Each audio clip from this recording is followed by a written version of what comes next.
नमस्कार दोस्तों, भैया और बहनों। जय हिंद, वंदे मातरम। मैं राहुल पाल पाल इंस्टीट्यूट के यूट्यूब चैनल पर आप सभी का स्वागत करता हूं। अगर आप भी शिक्षक भर्ती से जुड़े हैं तो इस चैनल को सब्सक्राइब और वीडियो को पसंद आए तो लाइक करें। हर भाई बहन एक कॉपी और एक पेन ले लें और स्टार्ट करते हैं। आज का टॉपिक है जैव विविधता। जैव विविधता को समझते हैं कि जैव विविधता है क्या। जैव विविधता, तो जैव विविधता क्या है कि जो भी क्षेत्र है ना, जो भी क्षेत्र है वहाँ पे कोई भी जीव जंतु हो, ठीक, या वनस्पतियों, मतलब जहाँ पे जीव जंतु की बहुलता मतलब खूब सारे जीव जंतु पाए जाते हों, और वनस्पतियों की बहुलता मतलब वनस्पति खूब पाई जाती हो जिस भी क्षेत्र पे, तो वो सब क्या है, उन्हीं सबको हम कहते हैं जैव विविधता। यानी जीव जंतुओं और वनस्पतियों की बहुलता को जैव विविधता कहते हैं। आते हैं आगे। जो जैव विविधता है वो जैव विविधता क्या है, दो शब्दों से मिलकर बना है। बायो, इंग्लिश में क्या कहते हैं, बायोडाइवर्सिटी इंग्लिश में। तो किस दो शब्दों से मिलकर बना है, बायो और डाइवर्सिटी। तो बायो का मतलब है जीव, जो जीव हैं, और डाइवर्सिटी का मतलब है विविधता, यानी जीवों की विविधता। तो जीवों की जो विविधता है उसी को ही जैव विविधता कहते हैं। साधारण शब्दों में कहें तो किसी निश्चित भौगोलिक क्षेत्र में पाए जाने वाले जीवों की संख्या तथा उनकी विविधता को जैव विविधता कहते हैं। मैंने सबसे पहले यही पॉइंट क्लियर करा कि जहाँ भी किसको कहेंगे जैव विविधता। जैव विविधता उसको कहेंगे जहाँ पे जीव जंतुओं, वनस्पतियों, मतलब जहाँ भी बहुलता मतलब खूब सारे पाए जाते हों।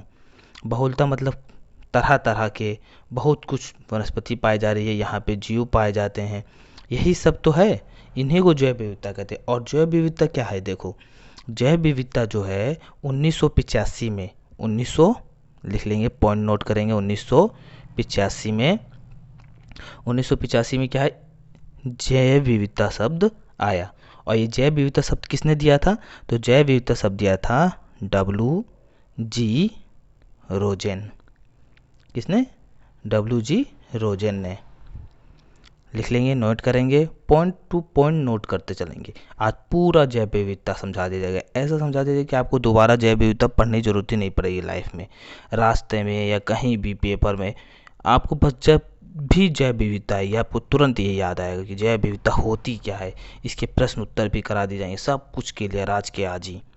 देखिए जैव विविधता अधिनियम, तो जैव विविधता अधिनियम जो है, इस अधिनियम के अंतर्गत राष्ट्रीय जैव विविधता प्राधिकरण चेन्नई का गठन किया गया, जो इस अधिनियम के क्रियान्वयन हेतु उत्तरदायी होगा। मतलब जो 2002 में जैव विविधता अधिनियम आया, ठीक, जैव विविधता अधिनियम 2002 में चेन्नई को क्या किया गया, गठन किया गया।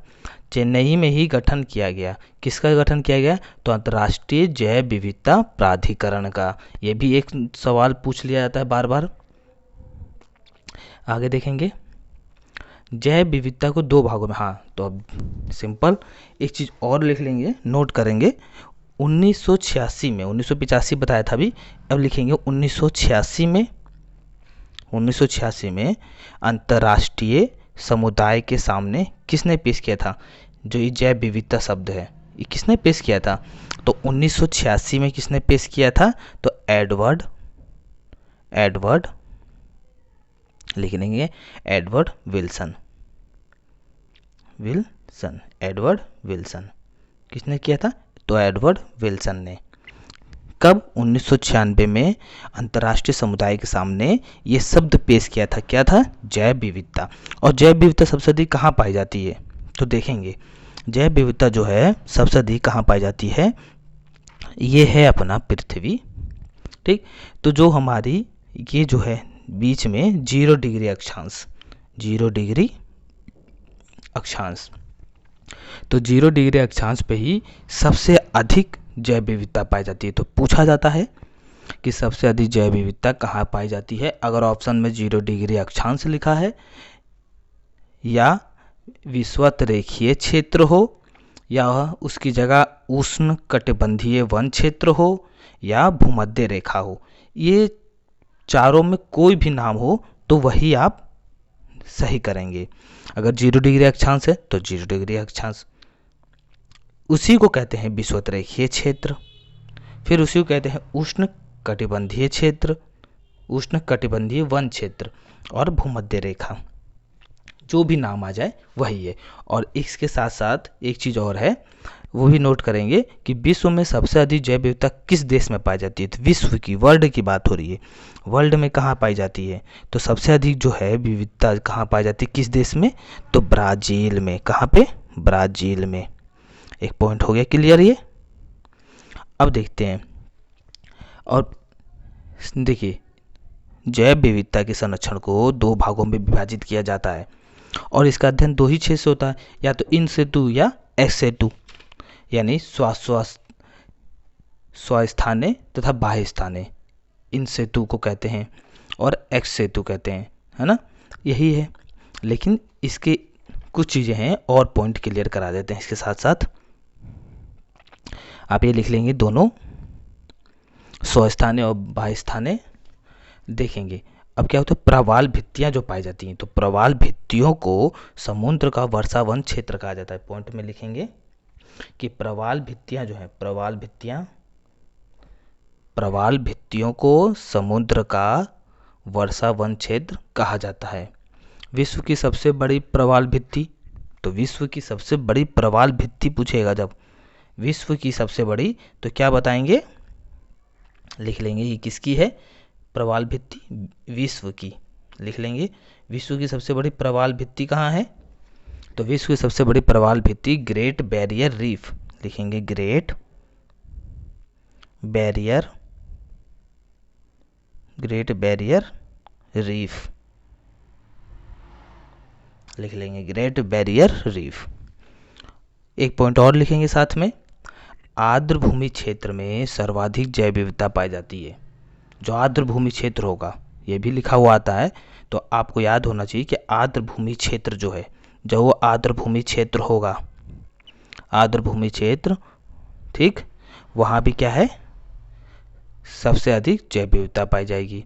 और विश्व का सबसे बड़ा डेल्टा, तो अब डेल्टा की बात भी आ जाएगी उसी में। सबसे बड़ा डेल्टा कौन सा है, तो सबको पता होगा लगभग, सुंदरवन का डेल्टा। सुंदरवन का डेल्टा है, और सुंदरवन का डेल्टा कहाँ पे है, तो वो है पश्चिम बंगाल। लिख लें, पॉइंट क्लियर करते चलते ना, आगे चल के और आसान हो जाएगा। तो और सबसे कम जैव विविधता पूछी जाए कभी भी ये भी याद रखिएगा, सबसे अधिक तो आपको बता दी, लेकिन सबसे कम भी बताना जरूरी है ना। तो सबसे पहले लिखेंगे कि सबसे कम जैव विविधता वाला क्षेत्र उत्तरी, ध्यान से लिखेंगे, उत्तरी एवं दक्षिणी ध्रुवीय क्षेत्र। ये विश्व में पूछा जाएगा कि सबसे कम जैव विविधता वाला क्षेत्र कौन सा, तो आपको याद होना चाहिए कि उत्तरी और दक्षिणी, उत्तरी और दक्षिणी ध्रुवीय क्षेत्र, उत्तरी एवं दक्षिणी ध्रुवीय क्षेत्र। अब देखते हैं तो क्या है फिर, देखिए सबसे, अगर मरुस्थलीय जो क्षेत्र होते हैं, जो हमारे मरुस्थलीय क्षेत्र, वहाँ पे जैव विविधता क्या होती है, तो ना तो अधिक होती है, अगर लिखा है कहीं पे अधिक, कम और निम्न, तो कौन सी कितनी जैव विविधता होती है, तो निम्न जैव विविधता होती है। कहाँ पे, मरुस्थलीय वन क्षेत्र में, ठीक हो गया। मरुस्थलीय क्षेत्रों में निम्न जैव विविधता पाई जाती है, अधिक नहीं पाई जाती और कम नहीं पाई जाती। आप आगे एक पॉइंट और लिख लेंगे कि ऑर्थोपोडा संघ का जो जीव है वो सबसे कम पाया जाता है। आर्थोपोडा, है ना, आर्थोपोडा संघ का जो जीव होता है वो सबसे कम पाया जाता है। हो गया क्लियर। अब आगे पढ़ते हैं इन सेतु और एक्स सेतु। इन सेतु क्या होता है और एक्स सेतु क्या होता है।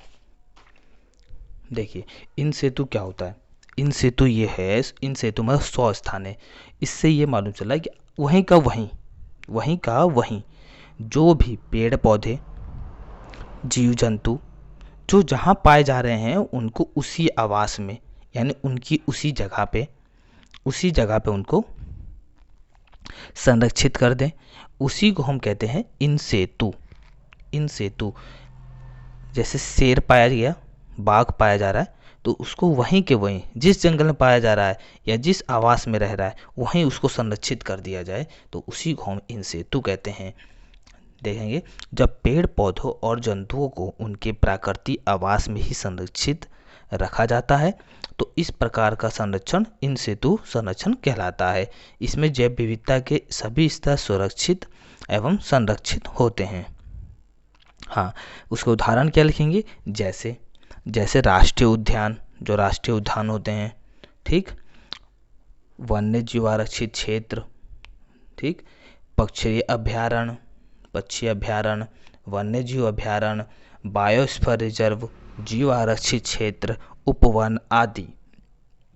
ये सब क्या हैं, ये सब इन सेतु मतलब यही जहाँ यहीं पाए जा रहे हैं अगर, तो यहीं के यहीं इनको सुरक्षित या संरक्षित कर दिया जा रहा है। किसको, जीव जंतु वनस्पति जो भी हैं, ठीक। अब देखते हैं बाह्य सेतु, एक्स सेतु क्या होते हैं। एक्स सेतु कहते हैं किसी जीव को उसके प्राकृतिक आवास से निकालकर किसी दूसरी जगह संरक्षित करना। जैसे टाइगर हो गया, टाइगर अगर पाया जा रहा है, टाइगर अगर लखनऊ में पाया जा रहा है तो लखनऊ से हटा के उसको कहाँ ले जाएंगे, उसको लेके जाएंगे जो टाइगर रिजर्व पार्क होते हैं वहाँ पे, वहाँ उनको क्या करा जाएगा, संरक्षित कर दिया जाएगा। मतलब उनको यहाँ से हटा के, मतलब खुद के आवास से हटा के दूसरी जगह, मतलब प्राकृतिक जो आवास होते हैं जैसे जो जहाँ पाए जा रहे हैं, जो जहाँ रह रहे थे उनको वहाँ से हटा के दूसरी जगह ले आके उन्हें वहाँ संरक्षित और सुरक्षित करना ही एस सेतु होता है। बाह्य स्थानीय संरक्षण, दो ही संरक्षण होते हैं जैव विविधता का, इन सेतु एक्स सेतु। इन सेतु 100 स्थानीय, एक्स सेतु बाह्य स्थानीय। यानी वनस्पति जो उद्यान होते हैं, वनस्पति उद्यान वो cryo bank, tiger safari park, tissue culture, बीज बैंक, जो ये सब है, इन सब को क्या कहते हैं हम, इन सब को कहते हैं एक्स सेतु। एक्स सेतु बाह्य स्थानीय। अब आते हैं, इसके साथ साथ एक चीज़ और क्लियर करते हुए चलेंगे प्रश्न उत्तर से पहले कि हॉट स्पॉट क्या होते हैं। नाम आपने सुना होगा, हॉट स्पॉट क्या होते हैं, हॉट स्पॉट क्या होते हैं, तो देख लेंगे ये क्या होते हैं। तो सबसे पहले लिखेंगे एक लाइन में कि नॉर्मन मायर्स,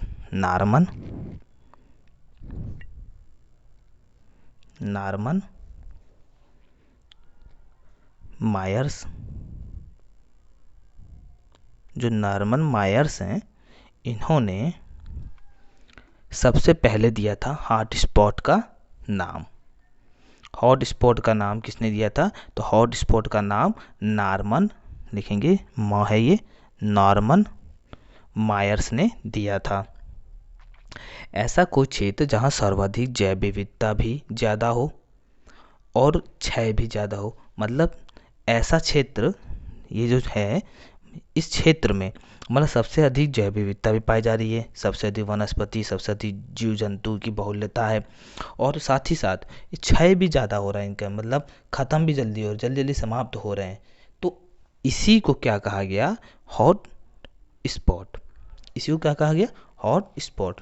तो मुझे लगता है आप लोग को हॉट स्पॉट क्लियर हो गया होगा कि वह क्षेत्र जहाँ सर्वाधिक जैव विविधता भी ज़्यादा हो और उसका क्षय भी ज़्यादा हो। क्षय मतलब ख़त्म भी हो रहे हों, जल्दी समाप्त हो रहे हों, उसी को क्या कहा गया है, हॉट स्पॉट कहा जाता है। अब पता है आपको विश्व में 36 हॉट स्पॉट हैं। कुल कितने हैं? तो कुल टोटल कितने हैं वर्ल्ड में? कितने हैं? 36। और इसी के साथ साथ जब पूरी विश्व में इतने हैं, भारत में कितने हैं? तो भारत में 2 हैं। कौन कौन से? तो भारत में 2 हैं। पहला पूर्वी हिमालय। सेकंड पॉइंट लिखेंगे, सेकंड पॉइंट है पश्चिमी घाट। 2 हैं। कहीं कहीं पे अगर ऑप्शन में 36 नहीं है, विश्व में पूछता है कि विश्व में कुल कितने हॉट स्पॉट हैं, 36 ऑप्शन में नहीं है, तो आपको क्या लगाना है? 34। कितना लगाना है? 34। ठीक, क्लियर। और एक चीज़ और साथ साथ लिखेंगे कि राष्ट्रीय उद्यान, जब बात आई है जैव विविधता तो राष्ट्रीय उद्यान देख लेते हैं। तो राष्ट्रीय उद्यान क्या है? भारत में कितने हैं राष्ट्रीय उद्यान? तो भारत में 103 राष्ट्रीय उद्यान है। किसमें? भारत में, अपने देश में। कितने हैं? तो 103 जो है राष्ट्रीय उद्यान है। ठीक, साथ ही साथ एक चीज़ और लिख लेंगे कि दुनिया का सबसे पहला वन्य जीव आरक्षित क्षेत्र कब बना? तो दुनिया में सबसे पहले वन्य जीव आरक्षित क्षेत्र 1976 में बना। कब? 1976 में। ठीक, भारत में कुल कितने वन्य जीव आरक्षित क्षेत्र हैं? तो भारत में 18 वन्य जीव आरक्षित क्षेत्र हैं।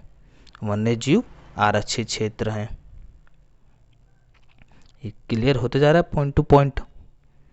कहीं से भी आए, बस जैव विविधता भूलनी नहीं है, अब पूरी की पूरी सही करनी है। अब आते हैं प्रश्न उत्तर पे। तो लगे हाथ एक चीज़ और बताता हूँ, जैव विविधता के क्षय, जो जैव विविधता के क्षरण हो रहे हैं। तो जैव विविधता क्षरण का मतलब क्या है? 5 पॉइंटों में समझाता हूँ। 5 पॉइंट। पहला पॉइंट प्राकृतिक आवास, जो उनका प्राकृतिक आवास का विनाश हो रहा है, ये। दूसरा प्राकृतिक आवास का बिखराव, जो बिखराव हो जा रहा है, इससे क्या हो रहा है? जैव विविधता के क्षरण हो रहे हैं। तीसरा पर्यावरण प्रदूषण से हो रहा है। चौथा पॉइंट में नगरीकरण या शहरीकरण, जो क्षेत्र बन रहे हैं जंगलों साफ करके। पांचवा झूम खेती से भी विनाश होता है वन का, इसी से जैव विविधता के क्षरण है।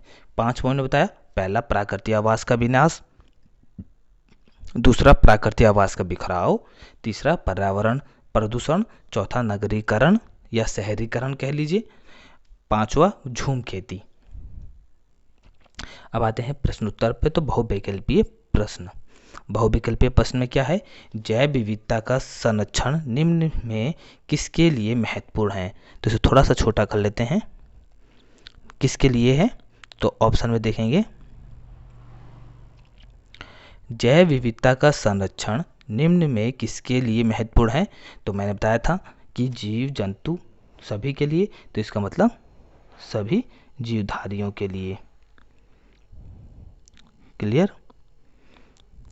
नेक्स्ट पे आते हैं, निम्नलिखित में से असुरक्षित प्रजातियां कौन सी हैं? तो देखेंगे इनमें असुरक्षित प्रजातियां कौन सी हैं। देखिए, वो जो दूसरों को असुरक्षा दे, नहीं। बाघ व शेर रखते हैं। फिर देखते हैं जिनकी जनसंख्या अत्यधिक हो, तो अत्यधिक असुरक्षित नहीं है, ये भी गलत।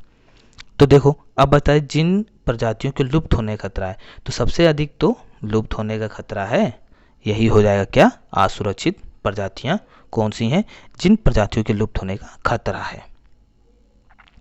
अब आते हैं नेशनल पार्क्स और पशु विहार निम्न में से किस उद्देश्य के लिए बनाए गए हैं?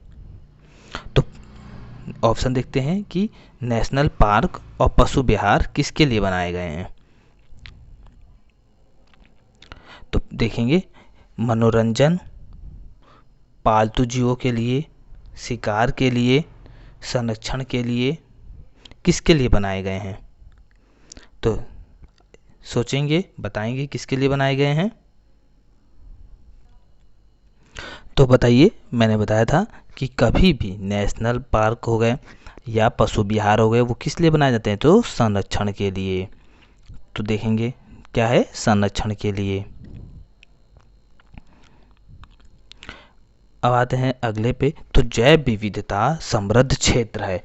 तो मैंने सबसे पहले आपको बताया था कि जैव विविधता समृद्ध क्षेत्र कौन सा है, तो 0 डिग्री अक्षांश बताया था। उसी पे एक और ऑप्शन देखिए मिल गया ना, उष्णकटिबंधीय क्षेत्र। तो यही हो जाएगा, उष्णकटिबंधीय क्षेत्र।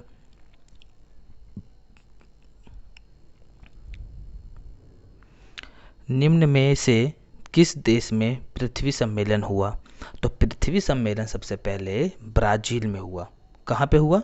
तो ब्राज़ील में हुआ। पृथ्वी सम्मेलन कहाँ हुआ? ब्राज़ील। और ब्राज़ील का एक बार और नाम आया था, याद होना चाहिए आप लोग को।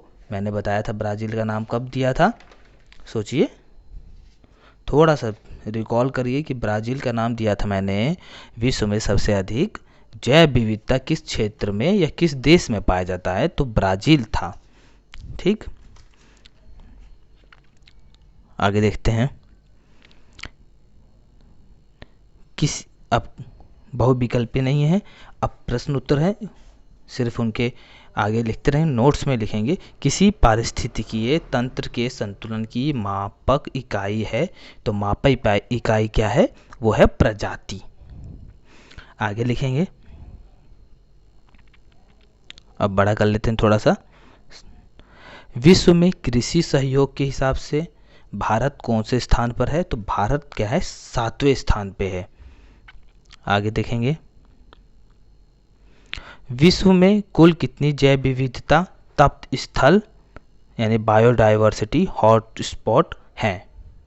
तो मैंने आपको बताया था कि 36, लेकिन अगर 36 नहीं है, कहीं पर 34 भी लिखा है तो भी सही है। तो दोनों में से अपने देख लेंगे कि क्या ऑप्शन में है। तो इसमें 34 लिखा हुआ है। भारत का राष्ट्रीय जलीय जीव कौन सा है? तो भारत का राष्ट्रीय जलीय जीव जो है गांगे डॉल्फिन। क्या है? गांगे डॉल्फिन। अंतर्राष्ट्रीय जैव विविधता दिवस कब मनाया जाता है? तो सबको पता है, 22 मई। याद कर लेंगे, 22 मई को अंतर्राष्ट्रीय जैव विविधता दिवस मनाया जाता है। अंतर्राष्ट्रीय जैव विविधता वर्ष कब मनाया गया? तो 2010 को मनाया गया था। आज लगभग कितनी प्रजाति विलुप्त होने के कगार पे है? तो आज लगभग 4000 जो प्रजातियां हैं वो विलुप्त होने के कगार पे हैं। तो कितनी? 4000 प्रजातियां जो है विलुप्त होने प्रजातियां हैं, विलुप्त हो रही हैं। कौन सा जीव भ्रामक धारणाओं के कारण ग्रामीणों के द्वारा मारा जाता रहा है? तो कौन सा? गोयरा। कौन सा? गोयरा। गोयरा जो है वो मारा जाया जाता था। 1992 में पृथ्वी सम्मेलन कहाँ हुआ था? तो 1992 में रियो डी जिनेरियो।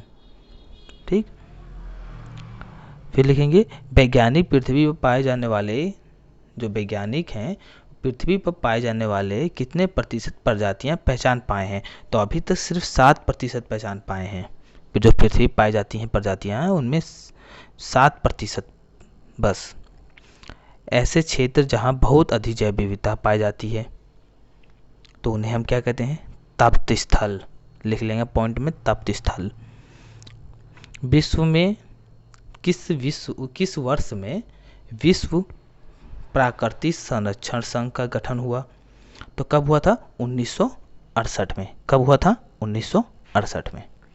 क्या हुआ था? विश्व प्राकृतिक संरक्षण संघ का गठन। वह क्षेत्र जो जैव विविधता से संपन्न वह है, तो मैंने आपको बताया था भूमध्य भी है। केरल राज्य किस जैव विविधता तप्त स्थल पर पाया जाता है? तो ये पश्चिमी घाट पे पाया जाता है। कहाँ पे? पश्चिमी घाट। और दूसरा हॉट स्पॉट बताया था मैंने पूर्वी हिमालय। रक्त कैंसर के उपचार में उपयोगी पादप है तो सदाबहार लिख लेंगे। भारत सरकार ने 2010 में किस अधिकरण का गठन किया? तो भारत सरकार ने 2010 में किस संगठन अधिकरण का गठन किया? तो राष्ट्रीय हरित अधिकरण, राष्ट्रीय हरित अधिकरण का। संयुक्त राष्ट्र द्वारा किस तिथि को अंतर्राष्ट्रीय जैव विविधता दिवस घोषित किया गया? तो 22 मई, बार बार पूछा जाता है, 22 मई। एनबीए का पूरा नाम? तो एनबीए का पूरा नाम है नेशनल डाइवर्सिटी अथॉरिटी, यानी राष्ट्रीय जैव विविधता प्राधिकरण। सीबीडी का पूरा नाम क्या है? तो सीबीडी का पूरा नाम है कन्वेंशन ऑफ डाइवर्सिटी, यानी जैव विविधता संधि। रेड डाटा बुक का प्रकाशन किसके द्वारा किया गया था? तो रेड डाटा बुक जो है उसका प्रकाशन किया गया था तो विश्व प्राकृतिक संरक्षण संघ, यानी IUCN। और IUCN का फुल फॉर्म क्या होता है? Full international union for conservation of nature, यानी विश्व प्राकृतिक संरक्षण संघ। रेड डाटा बुक है, उसका प्रकाशन क्या था? IUCN, विश्व प्राकृतिक संरक्षण संघ, international union for conservation of nature. किस पक्षी का यौनवर्धक माने जाने पर अधिक शिकार किया गया? तो गोडावड़ पक्षी को। IUCN का पूरा नाम क्या है? मैंने अभी बताया था आपको IUCN का पूरा नाम international union for conservation of nature, यानी विश्व प्राकृतिक संरक्षण संघ। साथ ही साथ ध्यान देंगे आप कि जैव विविधता जितना बताया गया है उसको नोट ध्यान से करके एक बार और पढ़ें, लाइफ में कभी नहीं भूलेंगे जैव विविधता। इतनी इजी ट्रिक से, इतने आसान तरीके से बता दिया कि जैव विविधता होती क्या है। इससे जुड़े प्रश्न उत्तर करा दिए पूरे, सब कुछ पूरा का पूरा टॉपिक क्लियर। अब तो कोई दिक्कत ही नहीं होनी चाहिए। इसके साथ साथ आप हमारे चैनल को सब्सक्राइब और वीडियो पसंद आई हो तो उसके लिए लाइक करें और अपने साथ वालों को शेयर करें। हम पूरा का पूरा सीटेट जो भी शिक्षक भर्ती से जुड़ा है free of cost full notes दे रहे हैं, फुल लेक्चर, फुल वीडियो सब उपलब्ध कराई जाएगी। आप इस चैनल को सब्सक्राइब और वीडियो पसंद आए तो लाइक अवश्य करें। जय हिंद, वंदे मातरम, धन्यवाद। नेक्स्ट वीडियो में फिर से मिलते हैं, तब तक के लिए धन्यवाद। जय हिंद, वंदे मातरम।